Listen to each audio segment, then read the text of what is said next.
is a good episode. This is your educational episode. This is your informative episode.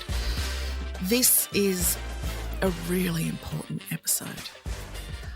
Please don't miss this one. There's so much in it. And even after this episode, I promise you will start listening to my guest and her own podcast. You'll go over to her website. You will start following her on socials because the questions are endless, and we obviously didn't have any time to get through even an inch of the questions I would have loved to have asked her. Her name's Dr. Louise Newson. She's a GP and she's a menopause specialist. Like, that is underplaying. She is, I think, the expert when it comes to the menopause because she's devoted her entire life now to it. She works to increase awareness and knowledge of perimenopause and menopause. She founded the Balance app, the Menopause Charity, Newson Health Research and Education, and she's a member of the Government Menopause Task Force in the UK. She also has a little podcast called the Dr. Louise Newson podcast. She has an advanced menopause specialist certificate. She works to dispel myths around hormone replacement therapy, HRT. You will hear her use those three letters a lot. And she educates women and health professionals on how the benefits, and AFAB, of course, the benefits of HRT and how they far outweigh any risks for the majority of women. Let me know what you think. Like, honestly, this just on my stories, I did say, I don't know if my producer saw my stories straight after you did see them, Rach. I said, oh, my producer's going to hate me because I'm giving spoilers away, but I couldn't help myself. So the episode's finally here. I asked you on my socials to send me any questions you wanted me to specifically ask, and I got a few in. So you'll hear your questions because I stopped the question box really quickly. I got enough, and so I deleted the story. But straight after I was, which is a really weird thing after you talk to someone about a medical topic, I was on a high and I went to bed. I jumped into bed because everyone knows it's my favourite place in the world, and went into some raving stories about things that I just couldn't wait for you to listen to on the episode. So finally, here is the episode with her explaining a lot better than I can, because I was like misquoting, paraphrase a little. I'm doing it now. So enjoy. Let me know what you think. Here is Dr. Louise Newson. I've been a long-time fan of yours and a friend of mine who wasn't even in menopause. She knew I was going into perimenopause, said, you must listen to this doctor's podcast. It's just a wealth of knowledge. And it's not just you. You always have amazing guests on, and not just other experts, but people who are suffering from all sorts of things regarding the menopause.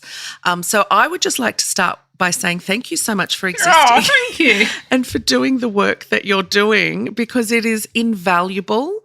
And I know that you were a GP and really didn't have anything to do with the menopause, as most GPs don't. And you're very open about that. So can we just start with that? How did you get the interest? Yeah, it's interesting, isn't it? You don't see what you don't know, do you? And hindsight's a great thing. So if I'd met you 20 years ago or 25 years ago when I was just starting as a GP, or even 30 years ago when I was just trained as a doctor, I would have said, yeah, I'm interested in the menopause, but I didn't know much about it. So I knew that it caused hot flushes and sweats. I knew that it was something that people got. And I've always prescribed HRT to people that absolutely barn door had, the vasomotor symptoms and asked for it. But I've always been told off saying, oh, no, there's risks. But what I've also always done is looked at the evidence, and I've got a pathology degree. I've got this professional curiosity. I'm like that annoying 2-year-old that's why is it? And I've always done that. And I've been very fortunate because I've had lots of part-time jobs, which mean I've always worked really hard, but I've had time and I've had headspace to go and read articles, quiz myself. If I see a patient, I'm thinking, well, why are they being like this? What's happening? What are the underlying reasons? And so I've sort of always had this mind. And it was really only when the NICE guidance, the National Institute of Health and Care Excellence guidance, came out in 2015, that I thought, hang on, I don't know enough. And this WHI study that keeps coming up, when I read it, I just thought, what a waste of time, because it was just unfounded fears. It was just, the evidence wasn't great, but now everyone's talking about it. So that's when I went back to all the evidence, used some common sense, and then suddenly realised that even as a GP, all those patients I'd seen with recurrent urinary tract infections, with low mood, with anxiety, with poor sleep, with muscle and joint pain, with worsening migraines, I'd been giving them a concoction of all sorts of medication and never once thought about hormones, because they weren't coming to me and saying, Dr. Newson, I'm menopausal. They didn't have hot flushes. So in my little textbook, that meant that they didn't have any hormonal problems. So it's one of those things. And in medicine, it's a great privilege being a doctor. It really is. But you learn from patients that you have the evidence that you can back up, and the science, actually. And with hormones and menopause and perimenopause, it's more about basic science, because all I'm doing is giving basic hormones to people. As you know, we have the body identical, the natural hormones. So actually, rather than looking at all these sort of studies that are quite skewed and not set up very well, usually involving older types of synthetic hormones, I've just gone back and looked at what do our hormones do as physiologically, biologically active hormones in our body. How do they work in our brains? How do they work in our muscles and joints? How do they work in our body? And then it's all easy, because then you understand what's going on. So it's just been this fascination. But the thing that drives me actually is the stories that I hear. And I'm very, fortunate. I run a clinic and I love seeing patients, but every patient I see has a story of woe. A story where their menopause or perimenopause or PMS, PMDD has affected them in a negative way, or affected their family member, or affected their work. And this is a travesty, actually. Like, I can't think of any other area of medicine where people are suffering when we have an evidence-based treatment, but it's not been given to the person that's suffering to the way that it should. Do you believe there is medical misogyny with the menopause and all the other kind of I absolutely do, actually. There's a lot of medical gaslighting. And we've known that for, well, I would say decades, but I'd actually say centuries, for women's health. So this isn't just the menopause. We've often been told, well, it's in our heads, we're somatizing, we're sensationalizing, it can't be related. Even if you think of the word hyster, which is the Greek word for womb, and then you look at hysterectomy, removal of the womb, of course, but then you look at the word hysteria. We know that in the 50s we were given mother's little helpers. Women were given benzodiazepines. Let's quieten them down. Let's make them invisible. Women are a bit annoying. And I sort of understand that, because they didn't understand what was going on. But actually, it's not rocket science what I'm doing. I'm not doing avant-garde surgery. I'm not doing, prescribing a new drug. I'm just using basic science and enabling women to understand what's going on in their bodies. So a lot of women I see say to me, look, Dr. Newson, I've been feeling like this for years, just for a day or two before my periods. I've been feeling flat, I've been feeling miserable, I've been feeling irritable, I've had headaches, I've had sugar cravings, and then my period comes and I feel fine. But now I'm getting those symptoms most days, and they come and they go, but they're really affecting me. So I don't have to be a fully qualified medical practitioner to know that that graph of how our hormone levels change just before our periods, our hormones are at our lowest. In medicine, we're always taught, treat the underlying cause if you can. So these women are telling me, when those couple of days when my hormone levels are really low, I'm getting symptoms of a hormonal deficiency. And now I'm older and I have less hormones. These symptoms of hormonal deficiency last for longer and they're affecting my life. So what should I do as a doctor? Should I look at every other reason, or should I go, okay, I know body identical hormones are safe. Let's do a therapeutic trial. Like I would if you were in pain. I would give you the first round of painkillers. If they didn't help, I'd give you some other painkillers. But let's try and see what happens, if that's what you want. And most women go, that's exactly what I want, please. Let's try it. And then you review the patient, and if they're not feeling better, you think, well, it's probably not due to your hormones. Let's see what else is going on. But usually what happens is people start to feel better. With that particular strategy, something that I've been wondering is if you tried the hormones and they didn't work, is that damaging? No. Why would it be damaging having your own hormones? So if you have the natural body identical hormones, then they only last the day that you use them as well. They don't last a long time. People think they sort of build up in the body and they don't. So, for example, I wear patches of estrogen. If I forget, like over Christmas, where all the days seem the same, so I normally change my patches on a Monday and a Thursday. And on the Friday night, I'd had a migraine. My joints were quite stiff and I thought, what's going on? Like, why am I feeling like this? And I was like, oh no, it's Friday. I haven't changed my patch. And just the amount of estrogen would have dropped. So my symptoms come back quite quickly. Some people might not find their symptoms come back because their body can adapt if they don't have hormones and they stop HRT. But as soon as we don't have hormones, we've got this increased risk of diseases, including heart disease and osteoporosis. So there's lots of reasons for taking HRT. But if I say, for example, saw someone who I thought was perimenopausal and they were getting palpitations and headaches, but they maybe had an underlying heart disease, and I gave them HRT and referred them to a cardiologist to have their heart investigated. And then they came back and said, you know what, I feel no better or I feel worse. Well, then I, of course, stop the HRT, carry on having your heart investigations. And it might be because what happens, especially in the perimenopause, is our hormones spurt out. So you might have days or months where you feel absolutely fine and others where you feel awful. So a lot of people say, well, I just take the hormones when I feel that I've got symptoms, or I just take the hormones for those 3 or 4 days before my periods. And then with time, you will increase the dose and increase the frequency of taking hormones. So it's sort of done in partnership with our patients. And that's why it's not a one size fits all, I'll write your prescription and off you go. It's about working together and using common sense as well. Do you believe that, you know, we're talking about it so much more now, and there are so many podcasts, like just interviewing people. You have one dedicated to it.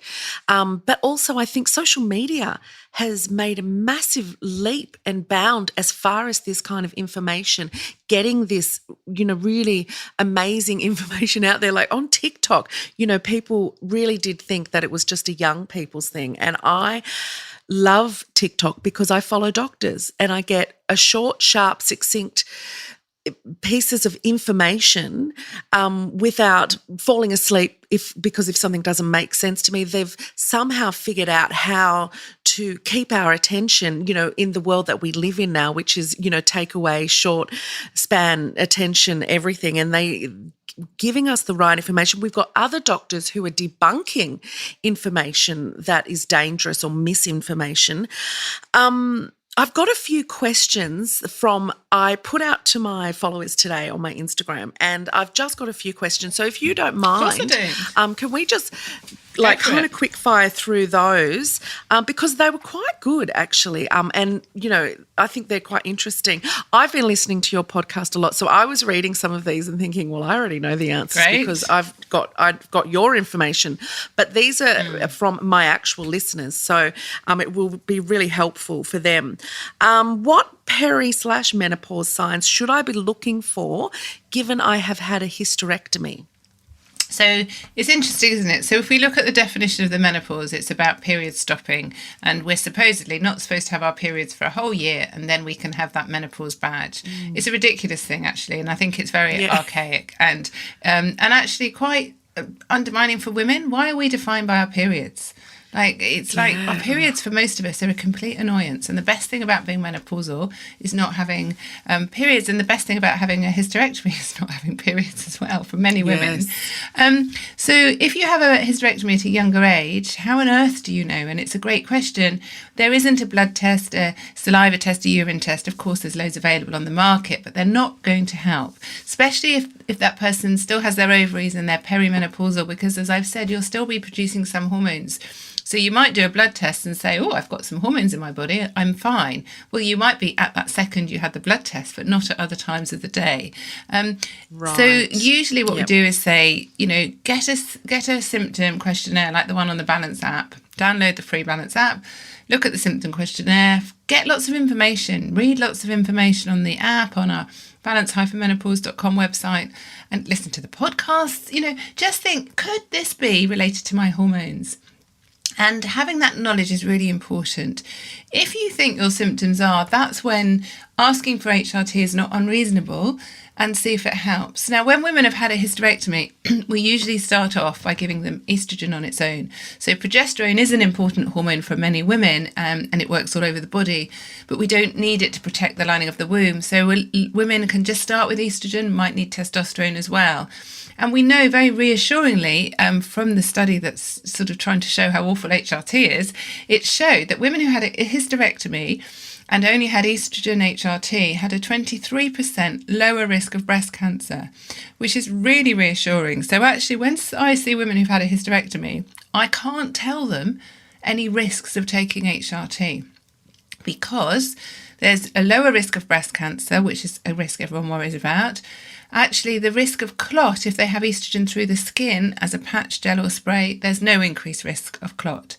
So you could say, well, there might be some side effects. Yes, initially you could have a bit of breast tenderness or bloating, but that usually settles down. But that's not really a risk, that's a side effect.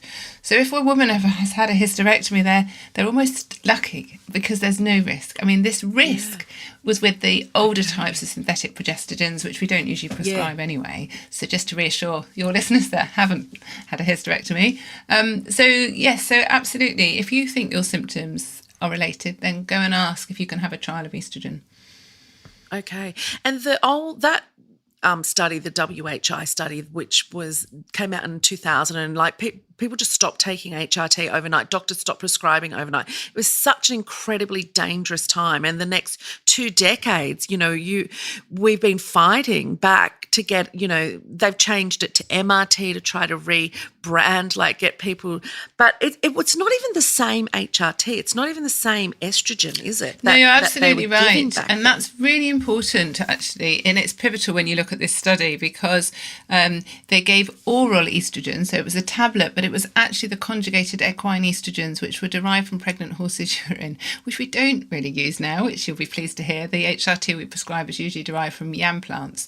So they were giving that. We know that oral estrogen, when it gets broken down, one of the things it gets broken down is estrone, which is quite an inflammatory type of estrogen, very different to estradiol, which is our body identical hormone. When we have it through the skin, it stays as estradiol. So it's metabolically very different in the body and very beneficial.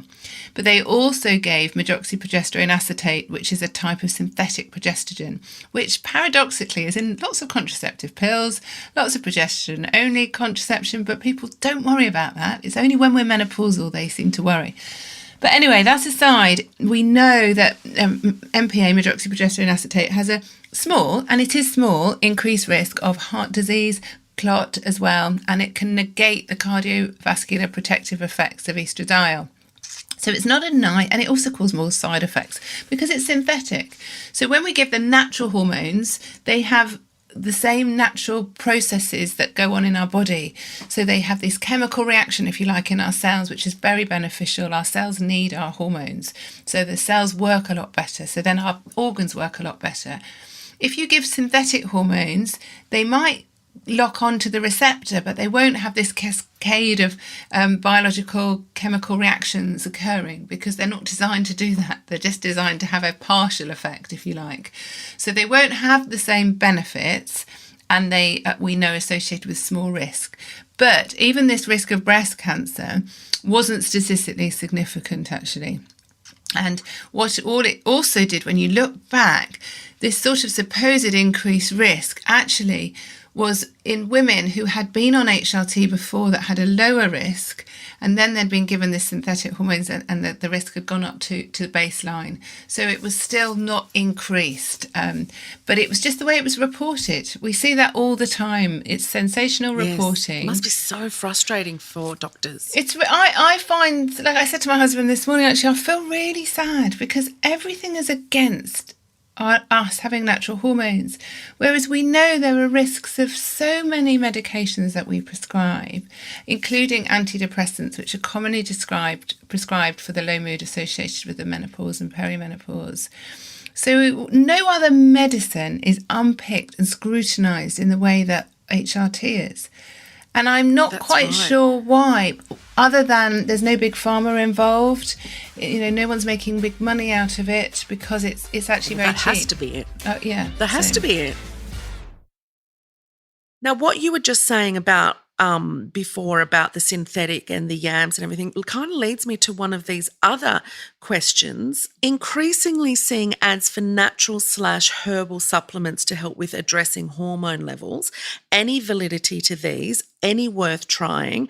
Anything natural known to help? But estrogen, we're using it naturally, aren't we? Yeah, and I think this is the whole narrative, isn't it? I think because people think that something that's prescribed is not natural, they go for other things. And there's a couple of things to unpick here. Firstly, the natural hormones, as we've said, are the body identical hormones. They're on prescription because then they're regulated. We know what they are, which is really important. But all these other things that are marketed, you have to look at what does it mean by natural. There's lots of weeds and poisonous plants in my garden. They're natural, but I'm not going to have them. I'm not going to digest them. So are they safe first? But also, what are they marketed for doing? So there are some things like sage, for example, might reduce hot flushes. So you could say that's a natural thing. And if you're having the most awful hot flushes and you don't want to take hormones, then by all means try it, but know that it's not going to replace your missing hormones. It's not going to reduce your risk of heart disease, osteoporosis. It's not going to help your brain fog or your joint pains or your bladder problems or your urinary tract infections. So look at what you're doing it for. Now, there's a massive market. It's about $120 billion a year is spent on alternatives to HRT by women like us who are desperate to feel better, right? So I can't get HRT from my NHS GP. So, of course, I would spend a fortune to keep my husband and my job and everything else. But, there's even menopause chocolate over here, which is just chocolate with almonds. Like, why the hell do menopausal women need to eat special chocolate? It's all an advertising campaign. You can buy menopausal face cream. You can buy menopausal shampoo. Why would you do that? Only because you're desperate to feel better and you think it's going to help. And the money that's spent marketing. There are some supplements that can be beneficial. For example, I take a really good quality magnesium supplement because I get migraines, and we know there's some evidence it helps with migraines. I take a really good quality probiotic and a fish oil, but that's for my future health. It's not for my menopausal symptoms. And so when we look at menopause care or perimenopause care, we're very holistic. We don't just say, right, have your hormones and off you go. Don't worry that you're eating chips 3 times a day or, stuffing your face with chocolate or smoking 30 cigarettes a day. Of course, as a healthcare professional, I will look at everything in a woman and I'll say, well, yes, HRT is one part, but let's look at your nutrition. Let's look at your exercise. Let's look at everything else. And whether you take HRT or not, you still got to look at all these other bits. So it shouldn't be just like, oh, I'm not taking HRT, I'm just going to buy some natural product. Absolutely not. We should be looking at what else are we doing for our future health? What's our mental health like? What's our sleep like? What's our, daily routine like? What's our, and we can all do better with the amount of exercise we have or, what we're eating. But we should be looking at that, whether we take HRT or not. But this whole narrative of let's just buy something that's labelled as a menopause supplement, women I see spend hundreds of pounds a month on this stuff, and I feel like they could be spending that on themselves and having a really nice time. Yeah, absolutely. Absolutely. There seems to be a real obvious, there has been for such a long time, divide between the pharmaceutical medicine world and the alternative medicine world. And I think just like we saw in such a major way with COVID and the vaccines, there was a massive divide there. And I feel like this is almost similar because the women that I know that are really hesitant to take HRT, they don't know anything about it, especially because they'll say, oh, it's prescribed, it's big pharma. I'm more into natural remedies. And so that really needs to be busted. And I mean, we've already spoken about it just now. So, but there's such a massive divide in that they just assume that if it's being prescribed or being made by Big Pharma, then it's an absolute no. It's not for me. It's not for my body. I'm just going to put poison in there. And it's just not true. Yeah, and I think just for complete transparency, I do no paid work with pharmaceutical companies at all, and nobody in any of my organisation does either. And so, but often doctors do. Certainly in the States, it's really big, and also most menopause societies get paid some money from pharmaceutical companies. So I understand that there's a reservation about people. I think what's different with HRT is that it's dirt cheap, it's off patent, so it means that pharma aren't making huge amounts of money. Very few companies actually make HRT, and in Australia you've got even less products than we have over here, which is a real shame. And no one's really interested. They're all interested in the expensive drugs because they make more money for them. So we have to think about what it is we're taking. And this is where I think women or individuals that are suffering need to take responsibility for their health. They need to get the information. And that's where I suppose I've pushed boundaries, is that I feel very strongly that a woman should have as much information as a healthcare professional about something that's affecting them. Because if I help a woman, I'm very fortunate in my clinic, I have longer appointments. I have half an hour. As a GP, I had 10 minutes. But that's only 10 minutes of my life, whereas most women are menopausal for decades. So actually, it's not really for me to decide. It's for me to share uncertainty decision-making with a patient. But I have a lot more beneficial consultations if a woman comes to me and says, look, I've read this, I've read that, I understand this, I understand that, I'd like to talk to you about this. And then we work together, rather than a patient coming and saying, oh, I've got no idea, I don't know at all anything, can you just help me? Of course, I can still help them, but it's not quite the same. And this is where, like you're saying about going back to a doctor, a lot of the time it's because the doctors haven't been trained and they don't know. And so it's like trying to argue with a teenager sometimes. There's no point because they think all what they know is right. So actually what we should be doing is be very calm and non-judgmental and just talk in a very open way about why you want something. And if you're not getting it from that doctor, just very calmly say, is there someone else I can see? Because I know from the guidelines that HRT is first-line treatment. And so I'd like to understand why you're not offering it to me. And then push it back a little bit in a very respectful way, and then wait and see what happens. Okay, last question. Are women going into menopause earlier than previous generations? Yeah, probably. Now, we don't know exactly because, as most things in menopause, we don't do good quality research, of course. But we know in the Victorian times, so over 100 years ago, the average age of the menopause was 57, which was older. And partly because women were pregnant a lot longer. So a lot of people obviously had more babies, they had more pregnancies as well. And so every time you are pregnant, you're relaxing your ovaries because they're not needed, are they, when you're pregnant? So if you can imagine, if you had 5 pregnancies, that's 5 times 9 months where you're not using your hormones. So therefore, you're not using your ovaries, I mean. So therefore, your ovaries will probably last longer. I mean, this is just me in a simplistic way. We don't have the science to support that. And so, but now many of us are not pregnant as many times. So we're using our ovaries a lot more.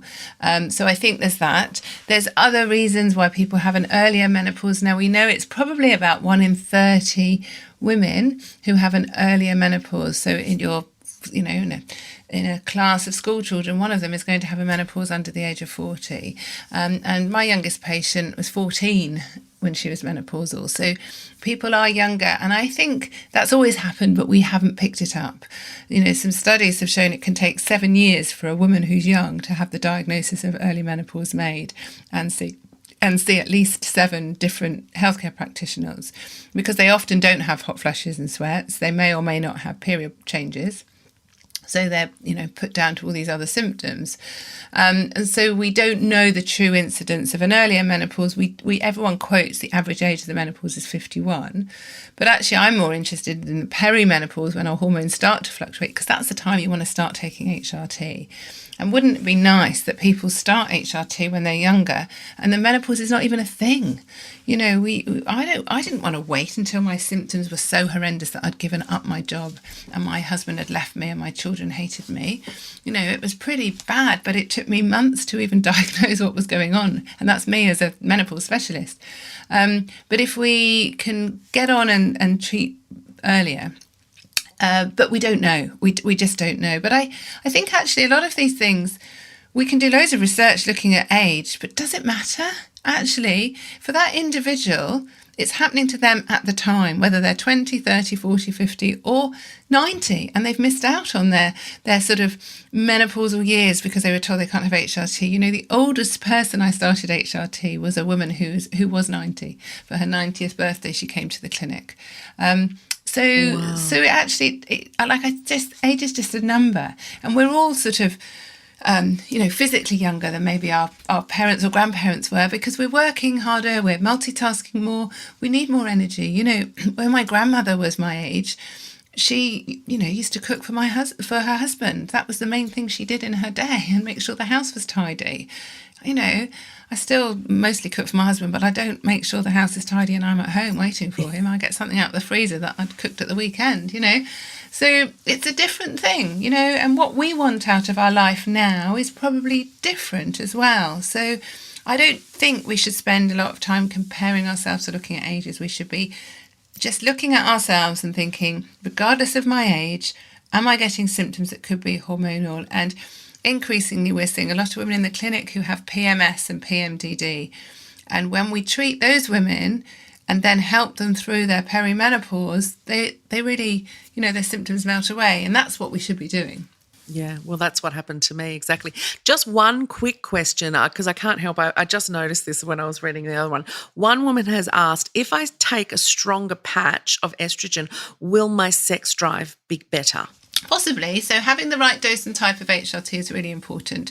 And the estrogen through the skin, the patches, the gels, the dose can change because our skin is a barrier. So some people find it harder to get the same amount of estrogen through their skin. Yeah. So that's one thing. And then the other hormone that can be very important for libido is testosterone. And testosterone can also improve mood, energy, concentration, stamina, muscle strength as well.